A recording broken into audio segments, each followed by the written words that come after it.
My daughter forged legal papers to steal my lake house, but she never expected me to show up and stop her cold. When my daughter called me that Tuesday afternoon, I thought she wanted to catch up over coffee. Instead, she delivered news that would shatter everything I believed about family, loyalty, and the boundaries of human decency. What happened next would test every principle I'd built my life upon and ultimately force me to make a choice that would change our relationship forever. Before we continue, please subscribe to the channel and let us know where you're listening in the comments. The phone rang just as I was finishing my second cup of morning coffee, the kind of perfectly timed interruption that should have felt normal. My daughter Sarah's voice came through the speaker with that particular brightness she used when she wanted something, though I couldn't have imagined the magnitude of what she was about to ask.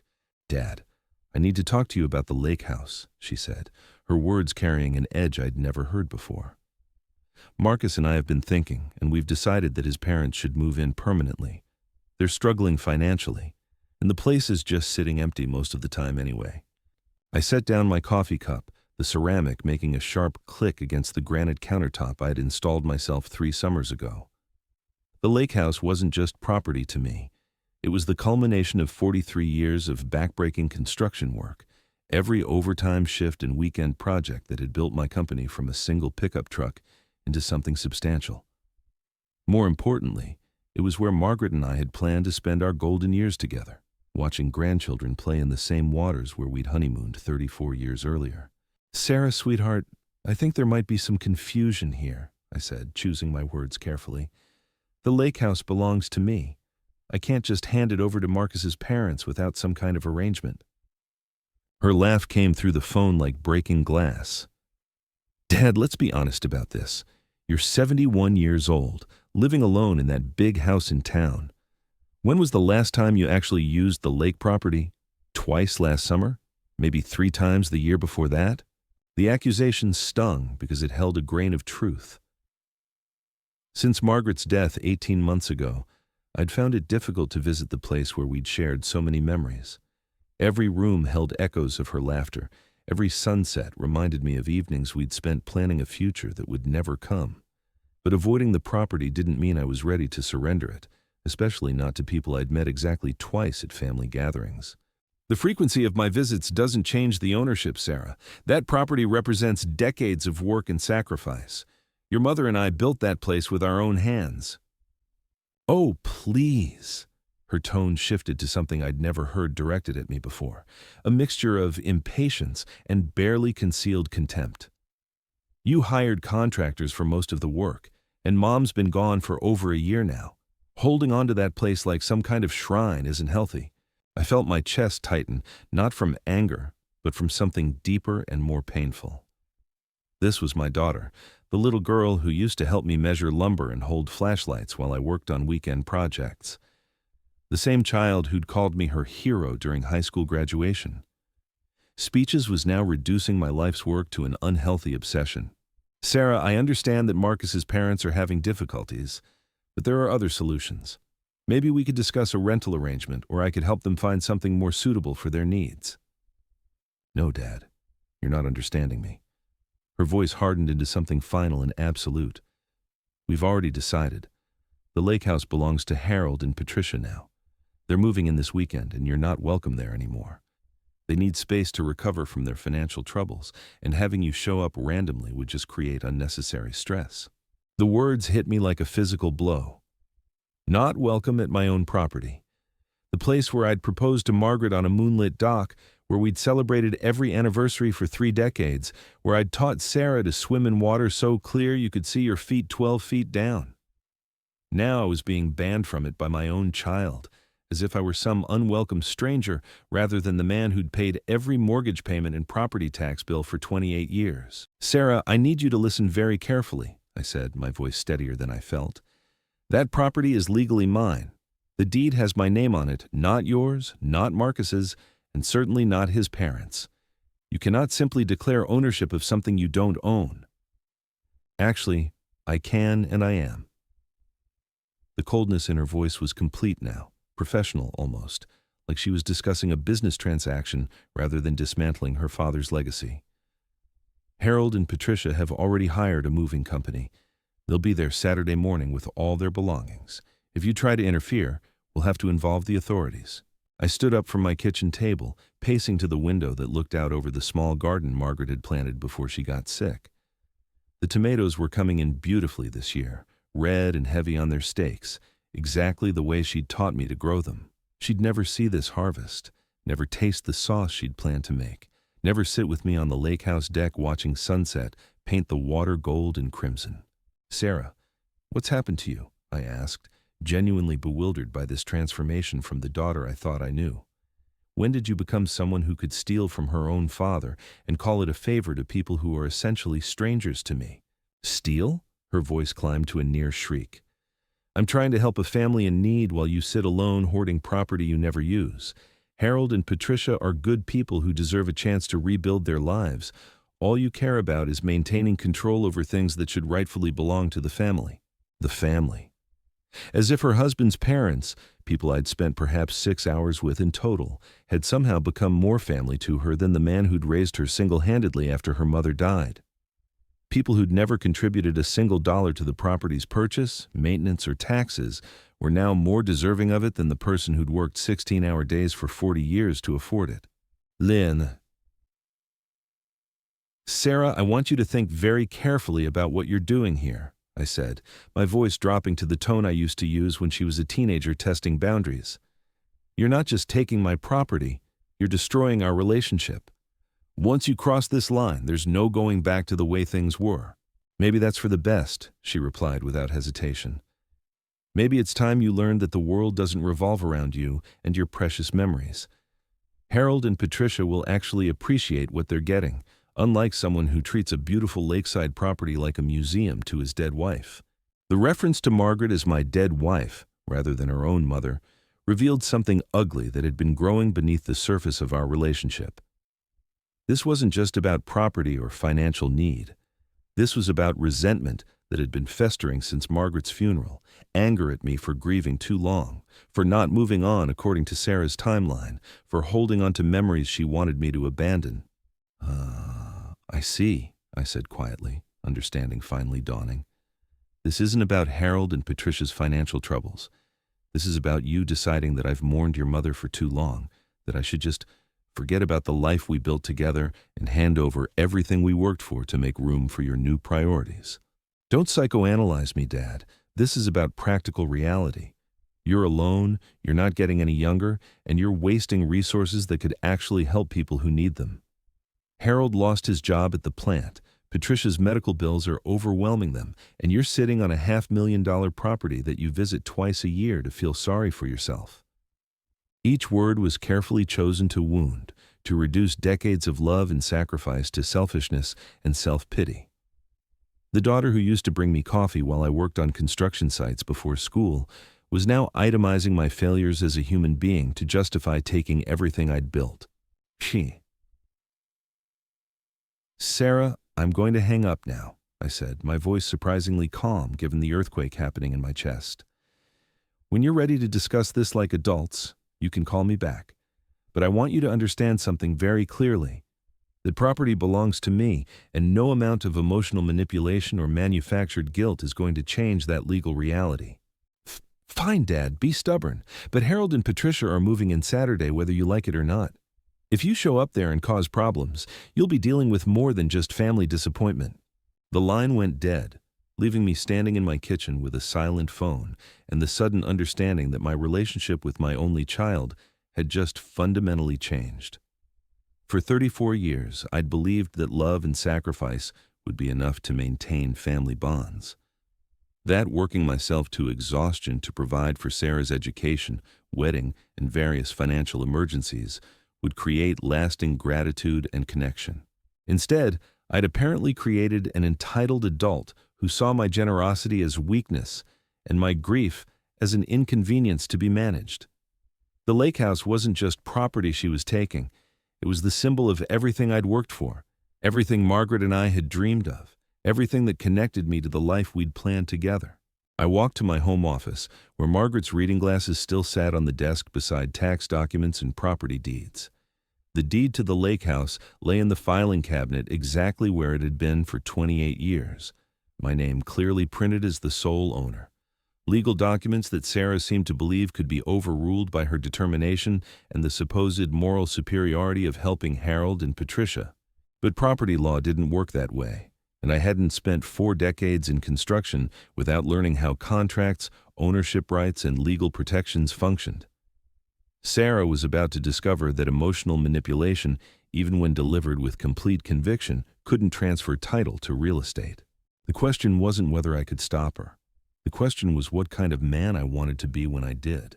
I spent that Wednesday evening in my workshop, the same converted garage where I'd built Sarah's dollhouse when she was 7 years old. The smell of sawdust and machine oil usually brought me comfort, but tonight everything felt different. My tools hung in perfect order on their pegboard, each wrench and drill bit in its designated spot, a lifetime of organization that suddenly seemed pointless if my own daughter could simply declare ownership of my most valuable asset. The dollhouse still sat on the corner shelf, gathering dust but intact after all these years. I'd spent 3 months crafting every miniature door and window, painting each tiny room in colors Sarah had chosen from paint chips she'd collected at the hardware store. She'd named every doll family that lived inside, created elaborate stories about their lives, spent countless hours rearranging their furniture with the serious concentration of an architect planning a real home. Now that same daughter was rearranging my real home, my real life, with the casual authority of someone who believed ownership was simply a matter of need rather than legal title. The irony wasn't lost on me that the child who'd once treasured a house I'd built with my own hands was now taking the actual house I'd built with those same hands. My phone rang at exactly 9:30, interrupting my brooding. Sarah's name appeared on the display, and for a moment I felt that familiar surge of hope that she'd reconsidered, that the daughter I'd raised was still somewhere beneath this stranger's voice. Dad, I've been thinking about our conversation, she said, her tone slightly softer than before. Maybe we got off on the wrong foot. I want you to understand that this isn't about hurting you. It's about doing what's right for everyone involved. I set down the sandpaper I'd been absently running across a piece of scrap wood. Sarah, what's right is respecting property ownership and family relationships. Taking someone's home without permission isn't kindness, it's theft. That's such a harsh way to put it. Her voice carried that wounded tone she'd perfected as a teenager, the one that used to make me apologize for setting reasonable boundaries. Harold and Patricia aren't stealing anything. They're family now, and family helps family. I thought you taught me that. I taught you that family helps family through support and guidance, not by seizing assets without consent. There's a difference between generosity and having your property confiscated. A long pause stretched between us, filled with the weight of everything that had changed in our relationship. When she spoke again, her voice had hardened back to that businesslike tone that chilled me more than her anger ever could. Dad, I need you to be realistic about your situation. You're 71 years old, living alone, rattling around in a house that's too big for one person while maintaining a lake property you barely use. Harold and Patricia have 3 grandchildren who would love to have a place to swim and play during summers. Which scenario actually makes sense?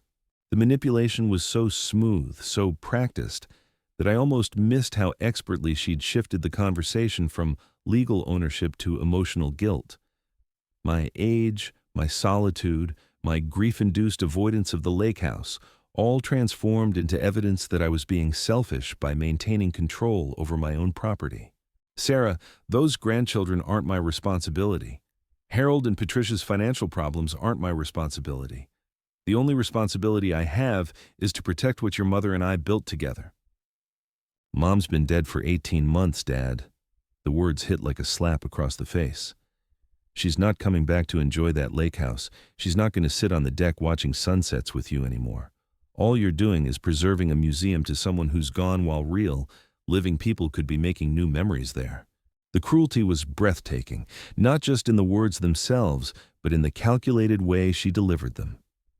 Sarah knew exactly how much I missed Margaret, how every room in the lake house held memories I wasn't ready to abandon. She was weaponizing my grief against me, using my love for her mother as evidence of my unfitness to maintain ownership of our shared dreams. Your mother may be gone, I said quietly, but my love for her isn't a character flaw that disqualifies me from owning property. And your complete lack of respect for that love tells me everything I need to know about who you've become. Don't make this about respect, Dad. Make it about reality. You're not the same man who built that construction company. You're older, you're alone, and you're making decisions based on sentiment instead of logic. Harold and Patricia represent the future. You represent the past. The words crystallized something I'd been struggling to understand since our first conversation. This wasn't really about the lake house at all. It was about Sarah's fundamental belief that age and solitude had stripped away my right to self-determination. In her mind, I'd become a relic whose opinions and ownership rights were secondary to the needs of younger, more vital people. Sarah, I want you to listen very carefully to what I'm about to say. I stood up from my workbench, feeling the weight of decades settling into my bones. Tomorrow morning, I'm going to drive up to the lake house. I'm going to spend the weekend there, in the property that belongs to me. If Harold and Patricia show up with a moving truck, I'm going to politely but firmly explain that they're attempting to move into someone else's home. Dad, don't do this. Don't make things ugly when they don't have to be. I'm not making anything ugly, Sarah. I'm protecting my legal rights. If that creates ugliness, it's because you've chosen to create an ugly situation by trying to steal my property. Her intake of breath was sharp and audible. How dare you use that word with me? I'm trying to help people who need help while you sit there hoarding resources like some kind of miser. I'm sitting here defending my home from my own daughter, which is not a sentence I ever imagined I'd have to say. The sadness in my voice surprised even me. Sarah, do you understand what you're asking me to do? You want me to voluntarily surrender the place where your mother and I were happiest, where we planned to grow old together, where every board and nail represents years of sacrifice and dreams. You want me to give that up to virtual strangers because you've decided I don't deserve it anymore. I've decided that other people deserve it more, she shot back. Harold and Patricia will use it, appreciate it, fill it with family gatherings and holiday celebrations. All you do there is sit around feeling sorry for yourself. The dismissal of my grief as self-pity was the final confirmation of how far we'd drifted apart. The daughter I'd raised would never have spoken about her father's mourning with such contempt. The woman on the phone was someone else entirely, someone who'd learned to see compassion as weakness and ownership as a privilege that could be revoked by moral judgment. Sarah, I'm going to hang up now, I said, my voice steadier than I felt. Tomorrow I'll be at my lake house. If you want to continue this conversation like civilized adults, you know where to find me. Dad, wait! I ended the call and set the phone down with hands that barely trembled. Around me, my workshop held the evidence of a lifetime spent building things with patience and precision. Every project had required planning, the right materials, proper technique, and respect for the process. You couldn't force a joint that wasn't ready, couldn't rush a finish that needed time to cure, couldn't shortcut the fundamental steps that ensured lasting quality. Sarah had forgotten those lessons, if she'd ever truly learned them. She thought relationships and property rights could be bulldozed through emotional manipulation and moral superiority. She was about to discover that some foundations couldn't be shaken by threats or guilt, that some structures were built to withstand storms far stronger than family disappointment. I walked to my filing cabinet and pulled out the lake house deed, reading my name in the clear print that had never changed despite everything else that had shifted in my life. Tomorrow, I would drive to the property that belonged to me, not as a nostalgic old man clinging to memories, but as its legal owner asserting his rights. The dollhouse caught my eye again as I turned off the workshop lights. Such a small, perfect thing, built with love for a daughter who'd treasured it completely. I wondered if Sarah even remembered the hours we'd spent together planning its construction, the careful attention to detail that had made it special, the pride she'd taken in showing it to friends who visited. That little girl was gone, replaced by someone who saw her father's life's work as an obstacle to her plans rather than a legacy to be respected. Tomorrow would determine whether anything of our relationship could be salvaged, or whether the woman who'd once called me her hero had truly become someone I no longer recognized. The workshop door locked with a solid click, sealing away tools that had built homes, businesses, and dreams across 4 decades.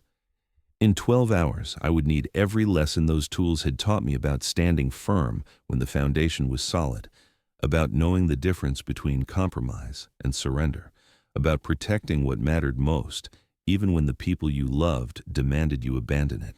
Thursday morning arrived with the kind of crisp clarity that makes mountain air feel like a blessing, even when your heart carries the weight of family betrayal.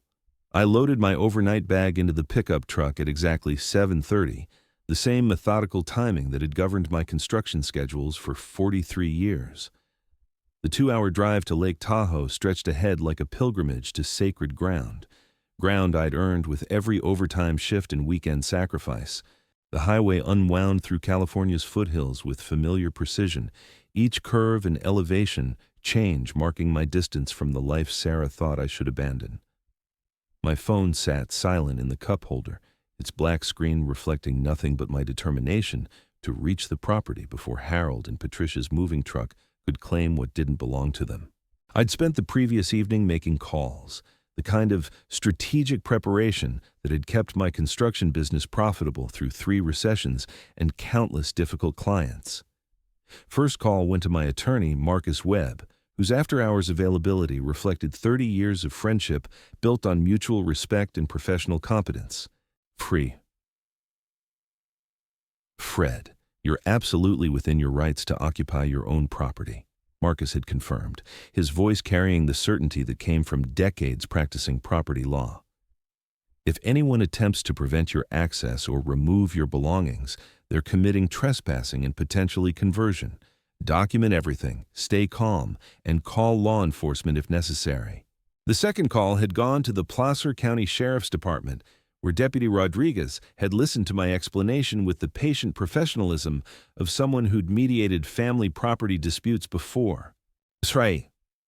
Sir, as long as you can prove ownership with documentation, you have every legal right to be on your property, she had explained.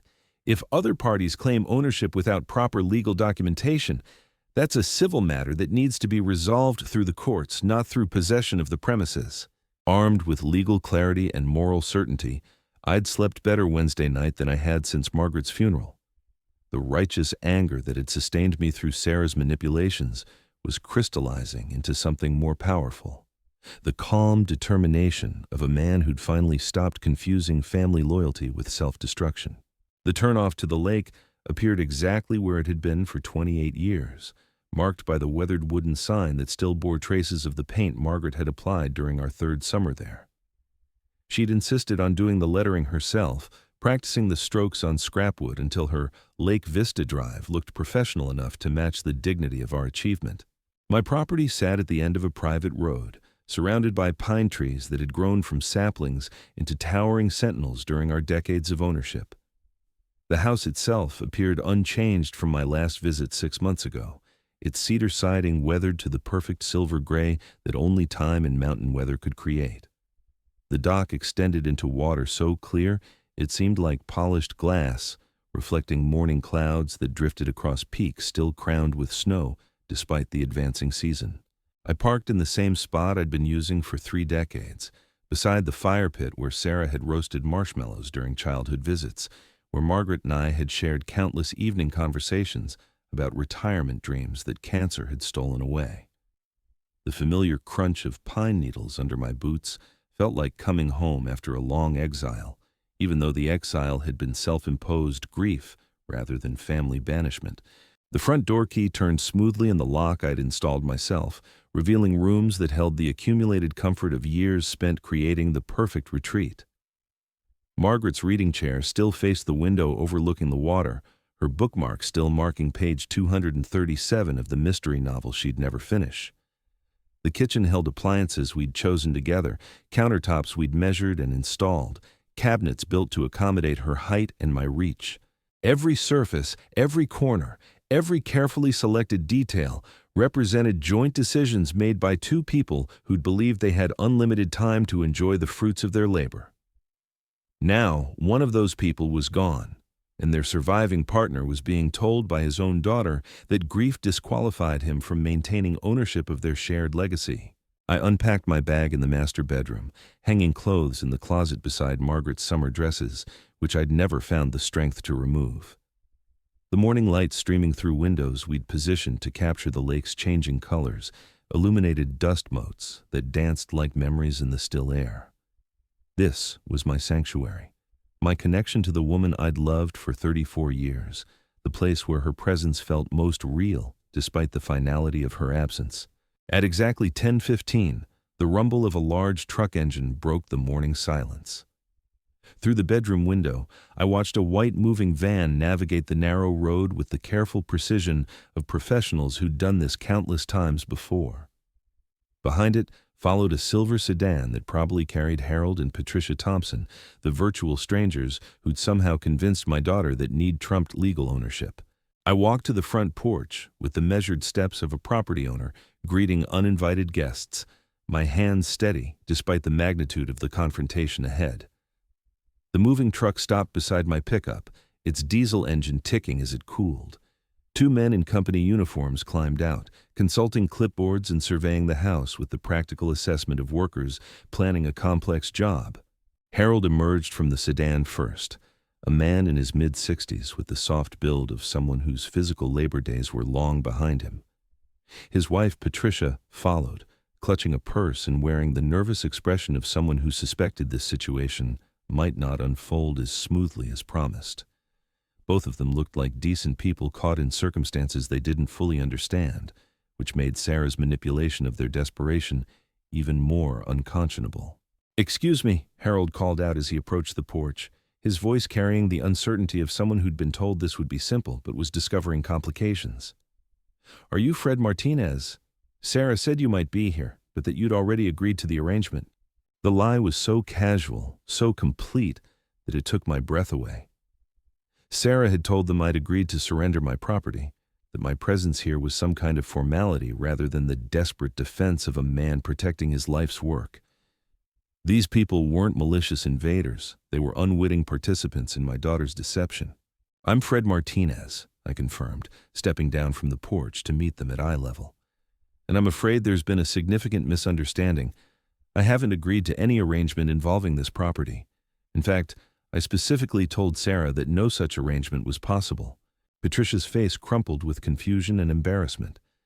"But she told us you'd decided to let us stay here while we get back on our feet. We've already given notice on our apartment. Our belongings are in storage, ready to be moved." The human cost of Sarah's manipulation became clear in that moment. She hadn't just lied to me about their desperation. She'd lied to them about my cooperation. Harold and Patricia had made irreversible decisions based on promises my daughter had no authority to make, leaving them homeless and dependent on property they had no legal right to occupy. "I'm very sorry for the confusion," I said, meaning it completely. "But this property belongs to me, and I never gave anyone permission to move in. Sarah spoke without my knowledge or consent." Harold's face darkened with the realization that he'd been used as a pawn in a family conflict he'd never understood. "That's impossible. Sarah showed us the paperwork, said everything was arranged. We wouldn't have come here without proper authorization." The mention of paperwork sent ice through my veins. What documents could Sarah have fabricated to convince them they had legitimate claim to my property? The deed was in my filing cabinet at home, unchanged since the day I'd paid off the mortgage. No power of attorney existed, no transfer of ownership, no rental agreement signed by anyone with legal authority to create one. "What paperwork did she show you?" I asked, dreading the answer. Patricia fumbled in her purse, withdrawing a manila folder thick with official-looking documents. "She gave us copies of the property transfer, said you'd decided to put the house in her name so she could help families in need. We have a lease agreement signed by Sarah as the owner, along with a letter from you explaining your decision." My hands trembled as I examined the documents, each page more shocking than the last. The property transfer bore my forged signature, witnessed by names I didn't recognize, but notarized with an official-looking stamp. The lease agreement granted Harold and Patricia 1 year of rent-free occupancy in exchange for property maintenance and upkeep. The letter, supposedly written by me, explained my decision to donate the property to Sarah's charitable efforts, praising Harold and Patricia as deserving recipients of generosity. The sophistication of the forgery was breathtaking. Every document appeared authentic, complete with legal language and proper formatting that would fool anyone who wasn't the actual property owner. Sarah had invested significant time and money in creating false paperwork, convincing enough to deceive not just Harold and Patricia, but probably a moving company and anyone else who needed to verify their right to occupy the premises. "These documents are completely fraudulent," I said, my voice steadier than I felt. "My signature has been forged, and I never authorized any transfer of ownership. Sarah created these papers without my knowledge to support a lie she told you about my willingness to give away my property." The moving crew had been listening to our conversation while unloading equipment from their truck. The supervisor, a weathered man who'd obviously handled complicated situations before, approached our group with professional caution. "Folks, we've got a problem here," he announced, consulting his own paperwork. "We were hired to move belongings into this property based on a signed lease agreement, but now the property owner is saying no such agreement exists. We can't proceed without clear authorization from whoever actually owns this place." Harold's voice cracked with desperation. "We paid the deposit, signed all the papers, gave notice on our apartment. Our stuff is in storage waiting to be delivered here. Sarah assured us everything was legal and proper." The tragedy of their situation wasn't lost on me. Harold and Patricia were victims of Sarah's deception as surely as I was, manipulated by someone they'd trusted as family, left homeless and financially vulnerable by lies they'd had no reason to question. Their desperation was real. Their need for housing genuine, their belief in Sarah's authority completely understandable given the sophisticated fraud she'd perpetrated. But understanding their situation didn't change the legal reality. This was my property, purchased with my money, maintained with my labor, legally owned without any dispute or encumbrance. Sarah's charitable impulses, however genuine, couldn't override property law or grant her authority to dispose of assets she didn't own. "I'm truly sorry for what Sarah has put you through," I said, addressing Harold and Patricia directly. "But I cannot allow you to move into property you have no legal right to occupy, regardless of what documents she fabricated to convince you otherwise." Patricia began crying quietly, the weight of their impossible situation finally breaking through her composure. Harold put his arm around her shoulders, his own eyes wet with tears he was trying to hide from the moving crew and me. "What are we supposed to do now?" he asked, his voice barely above a whisper. "We're supposed to be out of our apartment by tomorrow. Our storage unit is paid through the end of the month. Sarah said this was our chance to start over after everything we've been through." The human wreckage of Sarah's manipulation spread before me like debris from a natural disaster. 2 elderly people made homeless by my daughter's lies, a moving crew whose time and equipment had been wasted on a fraudulent job, and me standing in front of my own property having to prove my right to occupy it. The scope of deception required to create this situation demonstrated planning and calculation that chilled me more than any angry phone call could have. Sarah hadn't just tried to steal my property in a moment of desperation. She'd orchestrated an elaborate fraud involving forged documents, false promises, and the exploitation of vulnerable people who'd trusted her as family. The daughter I'd raised had become someone capable of breathtaking cruelty disguised as compassion, someone who could destroy multiple lives while convincing herself she was performing acts of charity. The moving supervisor stepped forward, clearly eager to resolve a situation that was costing his company time and money. "Mr. Martinez, we're going to need to see proof of ownership before we can make any decisions about proceeding with this job." I pulled out my wallet and retrieved the folded copy of the property deed I'd brought for exactly this purpose. The legal description, parcel number, and my name as sole owner were clearly printed in official county records that couldn't be disputed or forged. Harold examined the document with the careful attention of someone whose hopes were crumbling with each word he read. "This shows you as the owner," he admitted, his voice heavy with defeat. "But Sarah showed us papers that said you'd transferred ownership to her. How's that possible?" "Because my daughter committed fraud," I replied, the words tasting like ash in my mouth. "She forged my signature and created false documents to convince you that she had authority she doesn't possess. You're victims of her deception, just like I am." The moving crew began reloading their equipment with the efficient movements of professionals who'd learned not to get emotionally involved in family disputes. Their supervisor approached me with a clipboard and apologetic expression. "Mr. Martinez, we're going to have to cancel this job based on the ownership dispute. Our company policy doesn't allow us to move belongings into properties where ownership is contested. Harold and Patricia will need to make other arrangements." Harold sank onto the porch steps, his face in his hands, while Patricia continued crying beside the car that contained everything they owned except what was locked in storage across town.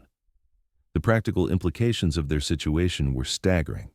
No place to live, limited financial resources, belongings scattered between storage and their car, and the realization that someone they'd trusted as family had deliberately destroyed their lives. But as sorry as I felt for Harold and Patricia, I couldn't solve their housing crisis by surrendering my property to fraudulent documents and emotional manipulation. Compassion didn't require self-destruction, and helping them wouldn't be accomplished by rewarding Sarah's criminal behavior with success. The moving truck's engine roared to life as the crew prepared to leave, taking with it Harold and Patricia's hopes for stability and fresh starts. They sat in their car for several minutes, probably trying to process the magnitude of their situation, before Harold finally started the engine and backed slowly out of my driveway. As their car disappeared down the mountain road, I stood alone on the porch of the property I'd defended, surrounded by the silence that followed victory in a battle no father should have to fight. The lake stretched before me, unchanged by human drama, reflecting clouds and mountains with the same serene beauty that had drawn Margaret and me here decades ago.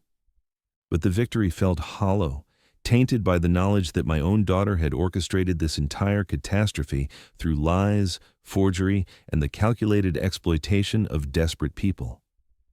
Sarah hadn't just tried to steal my property.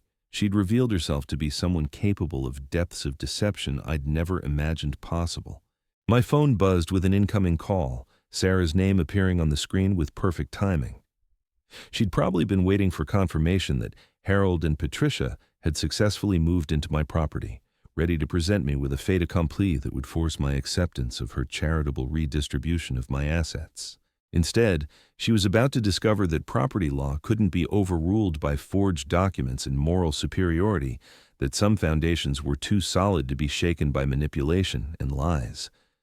The conversation ahead would determine whether anything remained of our relationship, or whether the daughter I'd raised had truly become someone I could no longer recognize or trust. I answered the call with steady hands and clearer purpose than I'd felt in months, ready to teach Sarah the difference between charity and theft, between helping others and destroying family. The education was long overdue, and the lesson would be one she'd never forget. "Dad, please tell me Harold and Patricia are getting settled in properly." Sarah's voice carried that familiar tone of someone who expected confirmation of their victory, not the sound of defeat I was about to deliver. "Sarah, your friends aren't moving in because this property belongs to me, not you, and I never gave permission for anyone to occupy it," I said, watching a hawk circle lazily over the water that had witnessed this entire drama unfold. The silence stretched so long I wondered if the call had dropped. When she finally spoke, her voice carried a tremor I'd never heard before, a crack in the confidence that had driven her to orchestrate this elaborate deception. "What do you mean they're not moving in? Everything was arranged. The paperwork was signed. They gave notice on their apartment." Each word came out more frantic than the last, as if speaking quickly enough could somehow change reality. "The paperwork you forged, you mean?" I settled into one of the porch chairs Margaret and I had bought during our 10th summer here, feeling strangely calm despite the magnitude of what I was about to reveal. The documents with my signature that I never signed, authorizing a property transfer I never agreed to. Another long pause, this one heavy with the weight of exposure. Sarah was calculating, trying to determine how much I knew, how much I could prove, how much damage control she'd need to manage. "Dad, I don't know what you're talking about. Harold and Patricia showed me papers they said came from you. If there's some confusion about signatures or authorization, we can sort it out like adults." The audacity was breathtaking. Even caught in an elaborate fraud, she was attempting to shift responsibility, to present herself as an innocent intermediary rather than the architect of this entire scheme. The daughter I'd raised to value honesty above all else had become someone who could lie with such practiced ease that I wondered how long she'd been deceiving me about other things. Sarah, I examined the documents. I saw my forged signature, read the fabricated letter supposedly written by me, reviewed the fraudulent lease agreement you created. Don't insult my intelligence by pretending this was some kind of miscommunication. Her intake of breath was sharp and audible, the sound of someone whose careful plans had just collapsed completely. For 34 years, I'd been the accommodating father who avoided confrontation, who chose peace over principles, who'd rather absorb mistreatment than risk damaging our relationship. She'd built her entire strategy around that version of me, never considering that grief and betrayal might forge something harder. You don't understand the pressure I'm under, she said, her voice shifting to the pleading tone she'd used as a child when caught in mischief. Marcus is furious about his parents' situation. They're good people who've had terrible luck, and you have this beautiful property sitting empty while they're facing homelessness. So you decided to solve their problem by stealing my home and forging legal documents? I stood up from the chair, pacing to the porch railing where Margaret used to stand feeding birds from her palm. Sarah, do you understand that what you did is criminal fraud? You could face felony charges for forgery and conspiracy. Criminal fraud? Her voice climbed toward hysteria. I was trying to help people who needed help while you sit alone hoarding property you never use. That's not fraud. That's compassion. The twisted logic was almost impressive in its completeness. In Sarah's mind, her good intentions somehow transformed criminal behavior into moral superiority. She'd convinced herself that need justified theft, that her assessment of my property usage overrode legal ownership, that fraud became charity when practiced against family members.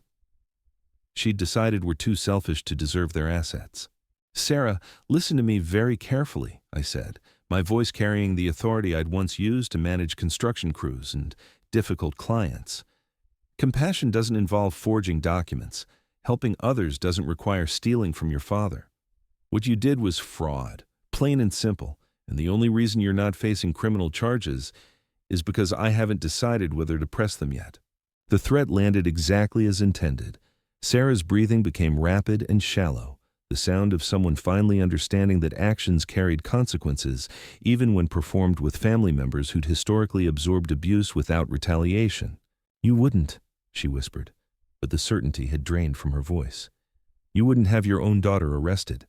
The daughter I raised wouldn't forge my signature and lie to desperate people to steal my property, I replied. I'm not sure who you've become, but that person has already demonstrated they're capable of things I never imagined possible. Through the phone, I could hear Marcus's voice in the background, asking questions Sarah couldn't answer without revealing the scope of her deception. The conversation was muffled, but his tone suggested growing alarm as he began understanding that their elaborate plan had not only failed, but potentially exposed them to serious legal consequences. Dad, please, Sarah said when she returned to the phone, desperation bleeding through every syllable. Harold and Patricia are sitting in their car in the parking lot of a fast food restaurant because they have nowhere else to go. Their apartment lease ended yesterday. Their belongings are in storage. They trusted me when I said this was arranged, and now they're homeless because you're being stubborn about property you barely visit. The manipulation was so familiar, so practiced, that I almost fell into the old pattern of guilt and accommodation that had governed our relationship for years. Sarah knew exactly which emotional buttons to press, how to transform her criminal behavior into evidence of my heartlessness, how to make me feel responsible for consequences she'd created through deliberate deception. But standing on the porch of the property she'd tried to steal, surrounded by memories of the woman who'd helped me build everything Sarah now felt entitled to redistribute, I felt something different than the usual guilt. I felt clarity. Sarah, Harold, and Patricia's situation is tragic, but it's not my fault or my responsibility, I said, watching afternoon shadows lengthen across water that had reflected the same mountains for thousands of years before human drama arrived to disturb its peace. Their homelessness is the direct result of your lies, your forged documents, your promises that you had no authority to make. You created this crisis through fraud, not compassion.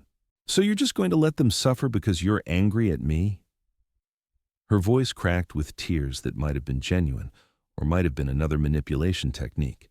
After today's revelations, I could no longer trust my ability to distinguish between Sarah's authentic emotions and her theatrical performances. I'm going to let them find appropriate solutions that don't involve criminal fraud or the theft of my property, I corrected. There are legitimate ways to help people facing housing crises. Creating false documents and lying to everyone involved isn't one of them.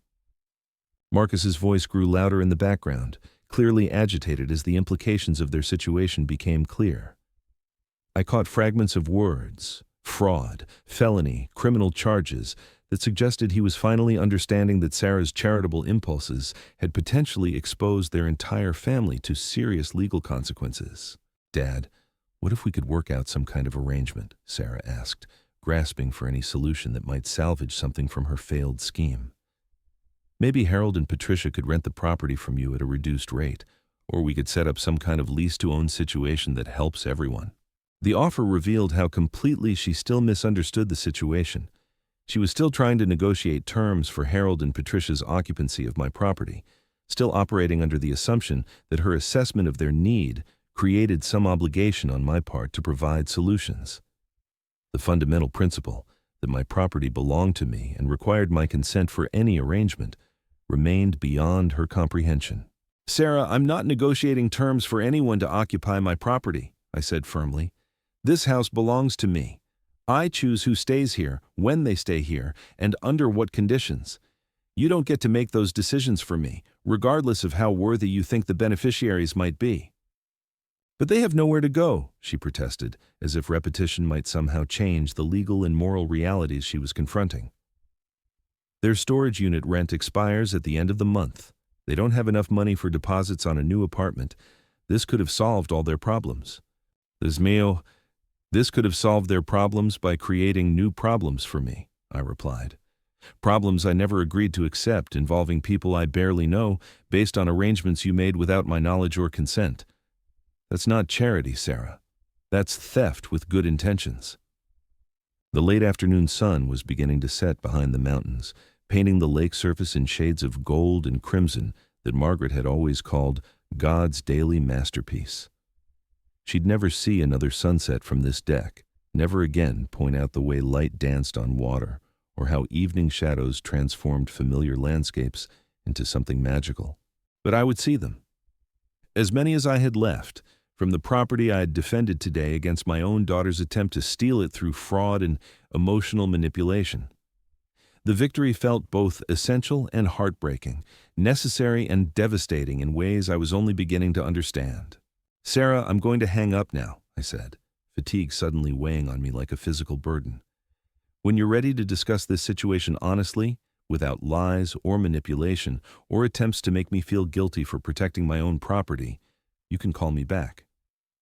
"Dad, wait," but I'd already ended the call, setting the phone aside to watch the last light fade from water that had witnessed the end of my relationship with my only child.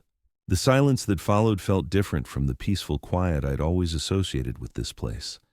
It carried the weight of permanent change, the understanding that some words couldn't be unsaid, some actions couldn't be undone, some trust couldn't be rebuilt once it had been shattered so completely.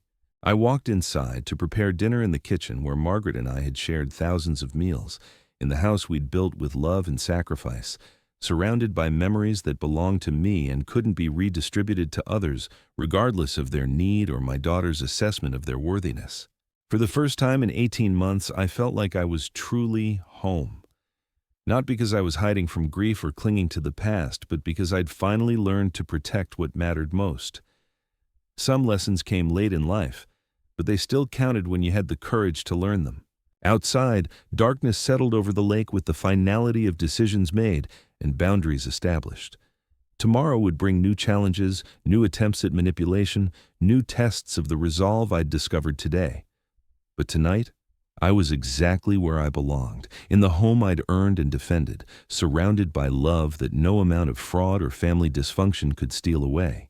The phone remained silent on the kitchen counter, and for the first time in years, that silence felt like peace rather than abandonment. Some relationships couldn't survive the introduction of honest boundaries, but the ones worth keeping would find a way to respect them. I wasn't holding my breath for Sarah to be among them. The next morning brought a peace I hadn't experienced in months. I woke naturally at sunrise, without the anxiety that had become my constant companion since Sarah's first phone call about the lake house. The coffee tasted better than it had in years, brewed in my own kitchen, in my own home, surrounded by memories that belonged entirely to me. I spent the weekend doing simple maintenance tasks that I'd been neglecting during months of grief and family turmoil. Cleaned the gutters, checked the dock for loose boards, trimmed branches that had grown too close to the windows. Physical work that reminded me why I'd fallen in love with this place, why Margaret and I had sacrificed so much to make it ours. Sunday evening, as I prepared to drive back to town, my phone rang one final time. Sarah's name appeared on the screen, and something in my chest tightened with what might have been hope. Maybe she'd found the clarity that had eluded her for so long. Maybe the daughter I'd raised was still somewhere beneath the stranger who'd tried to steal my home. "Dad?" Her voice was different now, smaller somehow, stripped of the aggressive confidence that had driven her previous calls. "I need to tell you something." I settled into Margaret's reading chair, looking out at the lake that had witnessed our entire confrontation. "I'm listening, sweetheart. I've been thinking about what I did, about the papers I created, about Harold and Patricia." She paused, and I could hear tears in her voice. "You were right. It was fraud. It was wrong. And I'm sorry." The apology I'd been waiting for, but it came wrapped in a sadness that suggested she finally understood what she'd destroyed in pursuit of her misguided charity. "Sarah, I appreciate you saying that. Marcus and I found Harold and Patricia a temporary place to stay," she continued. "A friend of ours has a guest house they can use while they get back on their feet, the right way, without lies or forged documents or stealing from family." Relief flooded through me, not just for Harold and Patricia's situation, but for this glimpse of the daughter I remembered. The woman who could recognize mistakes and work to fix them, who understood that good intentions didn't justify destructive methods. "That's the right thing to do," I said quietly. "I'm proud of you for finding a real solution." We talked for another hour as darkness settled over the mountains, not about property or legal documents or family obligations, but about memory and loss and the different ways people processed grief. Sarah admitted she'd been angry at me for mourning Margaret so deeply, for holding on to our shared places and possessions instead of moving forward in ways she thought were healthier. "I thought if I could get you to let go of the lake house, you'd finally start living again instead of just existing," she said. But I realized now that wasn't my decision to make. "Grief doesn't follow other people's timelines," I replied, watching stars reflect on water that had remained constant through all our human drama. "And healing doesn't require surrendering everything that connects us to the people we've lost." When we finally said goodbye, something had shifted between us. Not back to the way things were, too much had been broken for that, but toward something new that might be built on honesty instead of manipulation, respect instead of entitlement. The drive home Monday morning felt different than my arrival had 3 days earlier. I wasn't fleeing family conflict or defending territory under siege. I was simply a man returning from his weekend retreat, carrying the satisfaction of boundaries maintained and relationships clarified. Sarah called twice more over the following weeks, conversations that were careful but genuine, rebuilding trust one honest exchange at a time. We talked about Margaret's memory, about the difference between helping others and enabling them, about the responsibility that comes with owning something valuable. Harold and Patricia sent a handwritten note of apology, thanking me for not pressing criminal charges and explaining how they'd been deceived by documents they'd had no reason to question. They'd found jobs, modest ones that matched their circumstances, and were working toward independent housing with the dignity that comes from honest effort. The lake house remained mine, visited more frequently now that I no longer felt guilty about claiming space for my own healing. Each sunset reminded me that some things were worth fighting for, that love sometimes expressed itself through protection rather than surrender. Margaret's reading glasses still sat on the kitchen windowsill, catching morning light that would have made her smile. I kept them there not as a shrine to the past, but as a reminder that the best parts of love survive even the worst family storms.